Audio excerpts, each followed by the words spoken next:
Belum pernah melihat pria sehebat ini. Tanpa apa-apa menantang hutan belantara selama 500 hari. Tidak hanya membakar batu bata dengan tangan kosong. Bahkan membuat perangkap ikan lonceng sendiri untuk menangkap ikan besar. Menanam tanaman hias dalam air. Menikmati hidangan besar burger ikan panggang setiap hari. Menjalani kehidupan liar yang penuh warna. Rotan hutan hujan terlihat di mana-mana. Ah Niu mulai dari sini. Mengeluarkan keterampilan dari keluarga pengrajin anyaman. Membuat keranjang anyaman yang halus. Dengan penciuman turun-temurun. Dia menemukan zona tanah liat tersembunyi. Tanah liat berkualitas tinggi ini. Benar-benar pilihan terbaik untuk membuat guci. Lihatlah pria besar dan kuat ini. Namun memiliki tangan yang lebih gesit daripada wanita. Dalam sekejap mata. Dia membuat guci dengan mudah. Selanjutnya, dia menggunakan teknik memutar kayu untuk membuat api. Dalam hitungan menit, dia menyalakan tumpukan api untuk membuat guci. Dia membawa sekeranjang tanah liat dengan keranjang anyaman. Kemudian dia memukulnya hingga hancur. Menuangkan air sungai yang tak berumur. Dan menciptakan lumpur yang bagus. Dengan tongkat, dia membentuk sebuah tungku. Membangun tungku setinggi setengah orang.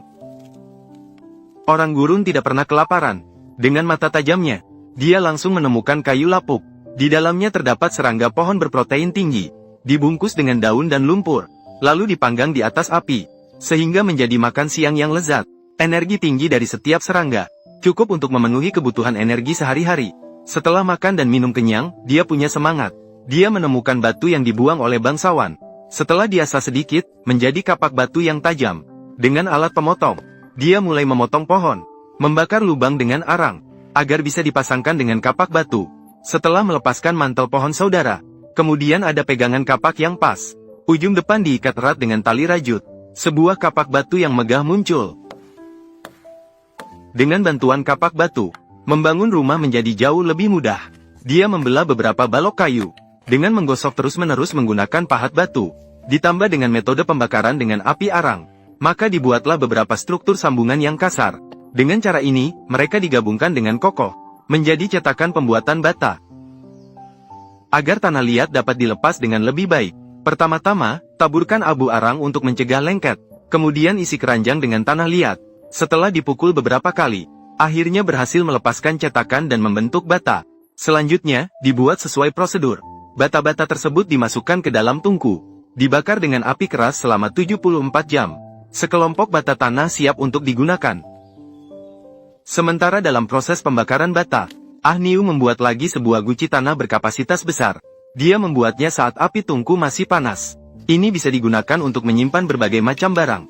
Dia menggunakan metode palu dan adonan besar. Dia membuat cetakan dari tanah liat. Dia mengikat selembar kulit pohon di ujung tongkat kayu. Dia menghubungkan seluruh cetakan dengan tungku. Dia mendirikan sebuah kerangka di bagian depan. Kemudian dia memasang tongkat kayu dan tali. Dengan memutar sistem ini, dia membuat sebuah kipas udara ala Erhu. Dengan cara ini, api yang dihasilkan lebih terfokus dan kuat. Dia mengumpulkan kulit pohon kering di hutan. Dia membakar mereka menjadi abu. Dengan menyaringnya melalui ayakan anyaman, maka dia mendapatkan abu kayu yang lebih halus. Dia menggulungnya menjadi bola-bola tanah. Panggang di atas api arang.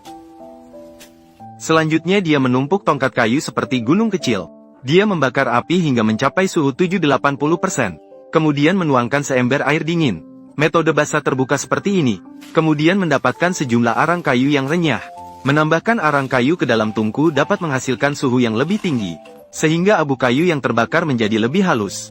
Kemudian dicampur dengan tanah liat dan air. Itu adalah semen liar yang lebih halus. Dia membersihkan area dan membuat rencana rumah. Membuat pondasi dengan semen dan batu. Saat tiba untuk membangun dinding. Pertama, merendam bata kering dengan air. Untuk mencegah retak saat mengering nanti. Kemudian menumpuk bata dengan semen lapis demi lapis. Dengan cara ini, sambil membangun dinding, juga membakar bata. Dan membuat lebih banyak semen liar. Dan lebih banyak arang kayu. Ah Niu tidak hanya menjadi mandor, tapi juga tukang bata dan genteng. Bukan hanya tukang pembakaran, tapi juga tukang angkut. Dia sendirian menyelesaikan proyek sebesar tim konstruksi. 2 tangan besi yang menjadi palu dan spatula. Dengan cepat, bangunan bata dibangun hingga ke atap. Sementara itu, bangunan dalam ruangan juga harus segera dibangun. Pertama-tama, masalah tidur harus diatasi. Dengan kombinasi batu bata dan tanah liat, menyisakan saluran pemanas udara, terhubung dengan perapian di depan. Maka berhasil menciptakan tempat tidur tradisional Tiongkok Utara dengan cerdik. Langkah ini memberikan banyak manfaat. Dapur dan kamar tidur diselesaikan secara bersamaan. Kemudian, kerja keras dilakukan. Membawa pulang sekumpulan pohon yang menjanjikan.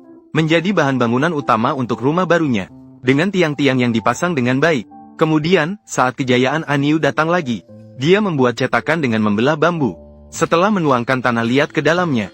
Dipukul dan diratakan. Kemudian dipanaskan di dekat api kayu. Di bagian atas, lubang digali dengan tongkat. Setelah dikeringkan hingga 7/10-nya. Dimasukkan ke dalam tungku untuk dipanggang. Sekelompok genteng tipis dan renyah baru saja selesai dipanggang. Dia mengambil batang pisang untuk digunakan. Mengubahnya dari bentuk silinder menjadi bidang 2 dimensi. Dengan merendam dan membentuknya menjadi strip tipis secara berulang. Kemudian mengeringkan strip tipis tersebut. Sehingga menjadi bahan bagus untuk membuat tali anyaman. Dia memasukkan tali melalui lubang kecil di atas genteng. Dan diikatkan pada balok dengan kuat. Menjadikannya terpasang rapi satu persatu. Seluruh rumah terlihat menarik. Fokus utamanya adalah kesan yang megah. Saat genteng dipasang di atap, Aniu harus membuat bentuk yang berbeda. Namun bagi dia itu hanya hal kecil. Saat adok masih lembut, menempatkannya ke dalam lubang-lubang yang sudah dibuat. Dalam waktu secangkir teh, maka akan mendapatkan genteng berbentuk yang sudah jadi. Setelah melalui api besar, maka terbentuklah bentuk ujung atap. Selain tahan air juga memiliki estetika. Selanjutnya dia membuat cetakan bata besar. Cetakan bata kali ini harus lebih tebal dan lebar. Karena akan digunakan untuk konstruksi lantai di dalam rumah. Meskipun berada di tengah hutan belantara, tetapi juga harus memastikan kebersihan ruangan. Tidak boleh selalu penuh dengan lumpur dan debu. Itu juga terlalu merugikan diri sendiri. Tentu saja juga harus ada pintu besar yang bagus. Aniu hanya perlu sekali melihat, untuk mengetahui ukuran pintu besar. Setelah melepas mantel pohon saudara, membakar lubang dengan arang, memasang 2 tongkat kayu, kemudian memperbaiki 1 batang kayu. Siap untuk tugas selanjutnya. Aniu menggosok ubin menjadi bulat, mengebor lubang di tengah, mengikat batu tajam di ujung kayu, menggunakan kombinasi kayu dan tali, kemudian ditambahkan piring berat bulat, sehingga menjadi mesin bor yang lebih elegan. Ini akan membuat pemasangan pintu lebih efisien. Kemudian dipasang poros samping. Sebuah pintu besar bergaya kayu asli pun terpasang. Dia memilih batang-batang rumput yang menarik, diikat dengan tali menjadi tumpukan. Dalam sekejap, ia membuat sehelai tikar rumput. Teknologi turun-temurun ini memang bukan main-main. Keselarasan yang sempurna. Semuanya di bawah kendali si kecil ini. Sebagai raja liar, tidak boleh melewatkan makan 3 kali sehari. Berbekal keahlian mencari telur burung dari pohon saat kecil, Aniu dengan cepat menghilangkan sarang semut. Telur semut yang kaya protein di dalamnya, dapat sepenuhnya mengisi energi tubuhnya selama sebulan. Dengan kekuatan super, Aniu seperti disuntik dengan darah ayam. Berubah menjadi mesin penggali manusia. Dalam sekali gali, menggali lubang besar, ditekan oleh kekuatan tinju, membangun kolam berukuran pukul 3,14 meter persegi, tanah di sekitarnya ditutupi dengan ubin, mengumpulkan lagi 666 pon batu, membangun tembok di sekeliling rumah, tata letak seluruh rumah baru, seketika memiliki pemandangan halaman mewah. Terlihat dia kembali bermain-main dengan genteng, kali ini dia menghaluskan 4 cakram, dan setiap cakram ditusuk lubang. Tentang apa ini? Dia diam-diam pergi ke hutan, merobek getah pohon cemara secara diam-diam.